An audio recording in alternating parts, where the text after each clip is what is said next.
আসসালামু আলাইকুম বন্ধুরা, আজকে হচ্ছে ঈদ ও মিলাদুন্নবী। তাই সকাল সকাল দেখছি আমাদের মসজিদে রান্নার কাজ চলছে এবং কিছুক্ষণের মধ্যেই আমাদের জুলুস বের হলো। কারণ আজকে ঈদ ও মিলাদুন্নবী উপলক্ষে আমাদের পুরো গ্রামটা, যে 18টা 19টা পাড়া আছে, আমরা পুরো গ্রামটা ঘুরি এবং জুলুস বের হয়। খুব ভালো লাগে এবং গ্রামের প্রত্যেকটা মানুষ এখানে শরিক হয়।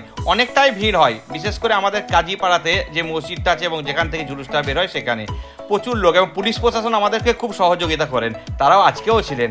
যা হলো, আমরা প্রত্যেকটা গ্রাম এবং প্রত্যেকটা পাড়া ঘুরলাম, অনেক লোক হয়েছিল এবং জুলুস শেষ করে আমরা মসজিদে ফিরলাম। তখন বাচ্চাদের জন্য এবং কিছু খাবারের ব্যবস্থা ছিল, তারা সেটাকে খাচ্ছিলেন।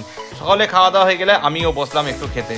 সকলে একটু খাওয়া দাওয়া করার ব্যবস্থা থাকে আমাদের ঈদ ও মিলাদুন্নবী উপলক্ষে। বিকেল শুরু না হতেই আমাদের শুরু হয়ে গেল গজল প্রতিযোগিতা। কারণ প্রতি বছর আমাদের গজল প্রতিযোগিতা হয়, একে একে সকলে আসছে এবং বাচ্চারা গজল গাইছে এবং দর্শকদের জন্য থাকে কিছু কুইজ, এবং কুইজে উত্তর দিতে পারলে তাকে দেওয়া হয় উপহার।